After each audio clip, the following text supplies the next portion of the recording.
ہیراکلیس نے ٹرانسلیٹر سے کہا کہ ابو سفیان کو بتائیں، پہلی چیز انبیاء ہمیشہ اعلیٰ خاندان سے ہوتے ہیں، دوسری چیز جو شخص لوگوں سے جھوٹ نہیں بولتا وہ اللہ پر جھوٹ کیسے باندھ سکتا ہے، تیسری چیز شروع میں انبیاء کے پیروکار یہی لوگ ہوتے ہیں، چوتھی چیز جب ایمان دل میں بس جاتا ہے تو اسے کوئی نہیں چھوڑتا، پانچویں چیز اگر تمہاری باتیں سچ ہے تو وہ جلد ہی اس جگہ کا مالک بن جائے گا جہاں میرے پیر ہیں۔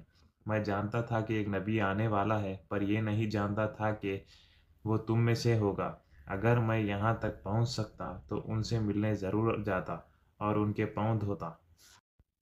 نبی کریم صلی اللہ علیہ وسلم کا خط۔ ہیراکلیس نے وہ خط منگوایا جو رسول اللہ صلی اللہ علیہ وسلم نے دہیہ رضی اللہ تعالیٰ عنہ کے ذریعے بصرہ کے گورنر کو بھیجا تھا۔ خط میں لکھا تھا، جب خط پڑھا گیا تو دربار میں شور مچ گیا اور ابو سفیان اور ان کے ساتھیوں کو باہر نکال دیا گیا۔ ابو سفیان نے اپنے ساتھیوں سے کہا، نبی کریم صلی اللہ علیہ وسلم کا معاملہ اتنا بڑا ہو گیا کہ رومنس کا بادشاہ بھی ان سے ڈرتا ہے۔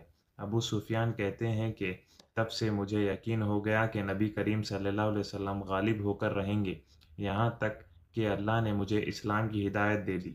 ابن الناثور، گورنر آف جیروسلم، بتاتے ہیں کہ ہیراکلیس ایسٹرولوجر تھا۔ اس نے خواب اور ستاروں سے جان لیا تھا کہ سرکمسیشن کرنے والوں کا بادشاہ ظاہر ہو چکا ہے۔ جب اسے یقین ہو گیا کہ یہ عرب کے نبی ہیں تو اس نے ہومس میں اپنے بڑے سرداروں کو بلایا اور دربار کے دروازے بند کروا دیے۔ اس نے کہا، اے روم والوں، اگر تم فلاح اور ہدایت چاہتے ہو اور چاہتے ہو کہ تمہاری سلطنت باقی رہے تو اس نبی کی بیعت کر لو۔ یہ سنتے ہی دربار میں موجود لوگ جنگلی گدھوں کی طرح دروازوں کی طرف بھاگے مگر انہیں بند پایا۔ ہیراکلیس نے جب ان کی نفرت دیکھی اور ان کے ایمان لانے سے مایوس ہو گئے تو انہیں واپس بلایا اور کہا، میں نے جو کہا وہ صرف تمہارے دین کی مضبوطی کا امتحان لینے کے لیے تھا۔ یہ سن کر لوگ خوش ہو گئے اور اسے سجدہ کیے۔ یوں ہیراکلیس اپنے بادشاہی بچانے کی خاطر ایمان سے محروم رہا۔